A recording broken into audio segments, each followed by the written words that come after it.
Hey everybody, this is Perch. I've been doing these videos about Tankobon comics. I noticed I acted a video on OVAs, and it's a pretty solid, good video. It's a good it's good understanding of that method and that product. And OVAs are pretty fascinating when you look into how they were made and where they came from and everything else. So it's good idea. But anyway, this is a mail against Tankobon style U.S. comics. Is not really. So let's get into it. It says, "Hello, Mr. Perchington." That's Dr. Perchington. Before I get started, I want to say that English is not my first language, and there might be some nonsense in my email. Well, there's some nonsense in my video, so we'll get along just fine. It says, "So like you said, I do agree that Marvel and DC need to get into more of the mainstream market, Target, Walmart, Barnes & Noble, etc. However, where I disagree with your take is that U.S. comics need to adapt the Tankobon style. I disagree with this for one simple reason. U.S. comics have way too many words. Let me elaborate. I'm not a manga connoisseur, so I may be wrong, but from what little I've read of manga, it doesn't have super long narration or speech bubbles, and those elements usually have a big font. US comics, on the other hand, have a lot of exposition, narration, endless speech bubbles, and usually their font size is small. So if you were to shrink the comic down, reading the comic might be a pain. Maybe the standard size is too big for the pre-established shelves, the big chains, but I think shrinking down US comics to that size may make some comics borderline unreadable. So maybe we can have a new size that will allow for easy access to shelves, but keep the comic readable." Let me pause here for a minute in this mail. You're right, and there's one other piece to it, which is if you're printing on cheaper paper, i.e. newsprint, then the ink tends to bleed on that page, and it's going to make it even more of a muddy mess, and that is a problem. No doubt about it, is definitely a problem with this. There are certainly manga that have lots and lots of text in it. It's not all minimalistic, but it is something to overcome. The challenge, though, is, and you kind of hit upon it, is if you want to go into these places, Target, Walmart, Barnes & Noble, you can't go into the product that they have to adapt to. You have to adapt to them. And, for better or worse, Scholastic and manga have kind of settled in a size that is fairly uniform. Not perfect, but fairly uniform. It fits on their shelves, and so, it's very easy for Walmart and Target to stock and order it. And I can tell you, Viz absolutely sold that in when they were getting these big newsstand deals. They sold in that, hey, this works with your current system, no adaptation required.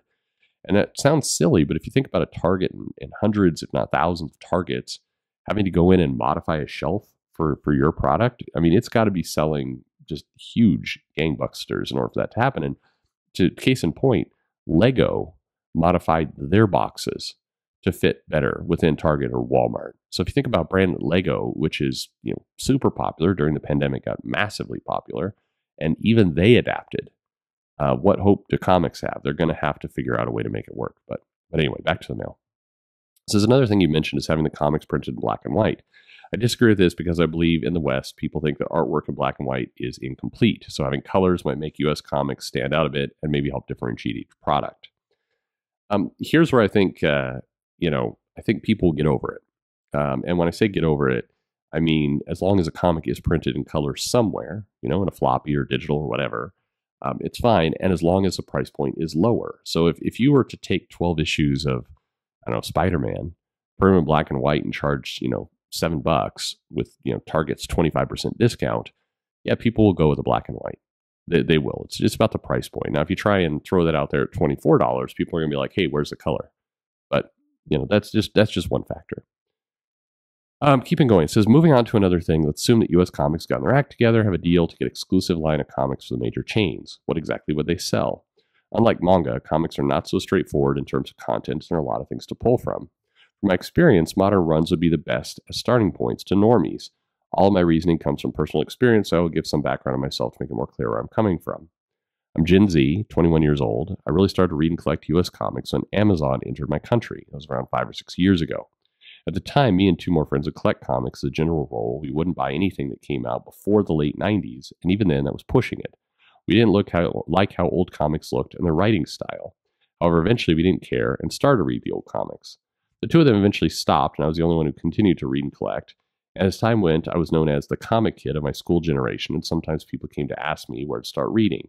Most people would tell me they appreciate more modern books. Most recently, when the MCU Moon Knight came out, an old friend reached out and asked for recommendations on Moon Knight. Said he also gave him things from the 21st century. So combined with the success of long-running manga plus the initial rejection of old comics, I think the best product to offer is the celebrated runs of the 21st century. I'd also add that it might be best to keep it canon runs to make the translation of comics less shocking. So I agree with the canon runs, but keep in mind one thing: the art is interesting. There is definitely a factor where people who are coming in new to comics struggle with Jack Kirby. Once they're in comics for a year or two, they tend to start to embrace Jack Kirby. It's just weird. That's how it goes. We don't have tons of great modern runs to pull from, but there are a handful, and I think as gateways they're fine. I also think in some cases some of these comics are timeless enough that if you printed them out and you put them in, like I'm pretty sure the Steve Ditko Spider-Man, actually the first 50 issues of that would work just fine. Some of them look more dated than others, but anyway, the reader continues, or the writer continues with some runs, and this is where I'd love to get your opinion in the comments. This is this reader's view of what would be successful. We got Captain America by Ed Brubaker. I would agree. Avengers by Bendis. I would generally agree there as well, although they're, you start with Disassembled and you kind of go up. The Cosmic Saga from Nova and Guardians of the Galaxy, Annihilation, Thanos Imperative, that would be good. Spider-Man by Slott. I agree. People hate Slott, and that's fine, but you can't lie that several of those did sell well and would be decent. I wouldn't do the Doc Ock Superior Spider-Man though out the gate. That'd be weird. Iron Man by Fraction. I disagree. I think that one's pretty dense, but Venom by Cates, sure. Astonishing X-Men by Whedon. Uncanny X-Force by Remender. That one, I love that Uncanny X-Force by Remender, but a lot of people who started there struggle hard. Black Panther by Priest, absolutely. Fantastic Four by Hickman or Wade. I would tend to go with Wade. Again, Hickman's a little tough for new readers. Daredevil, basically from Bendis to today. Yeah, skip a couple runs in there, but sure. God, who said there's a couple in there that were just dog shit, terrible. Avengers by Hickman, maybe. That's a trickier one. For DC, Batman by Capullo, and Snyder. Snyder got left off here. Superman by Tomasi, Action Comics by Jurgens, Action Comics by Philip Kennedy Johnson, Green Lantern by Jeff Johns, Flash by Williamson, Wonder Woman by Greg Rucka. Greg Rucka one, I don't know. Supergirl New 52, yeah, maybe. Justice League by Snyder. That one's tough as well. There's some density to it that'd be hard for new readers. Snyder's Batman would be a better pick. And of course, Hush by Jim Lee. I would throw that in there. Sorry, back to your list. Aquaman by Johns. Birds of Prey by Simone. Maybe Nightwing by Dixon. Sure. Justice League by Morrison. Yeah, I think of Morrison's runs, by the way. That's probably one of the best. Anyway, the viewer says, sorry for the long mail. I hope to hear your thoughts. Thank you very much for your thoughts. It's good. So I like those suggestions. So I guess I'm going to turn it over to you, the listener now. What comic runs from the last, let's say 20, 25 years, do you think would be good starting places for normies? What would you put in that Tankobon style or whatever it is, that thing that's going to go into Target? How are you going to hook them?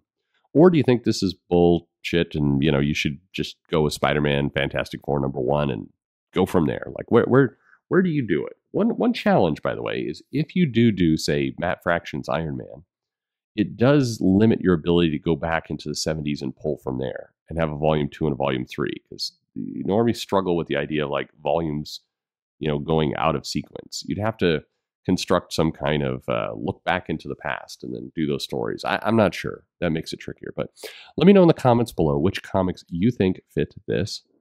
And thanks for listening.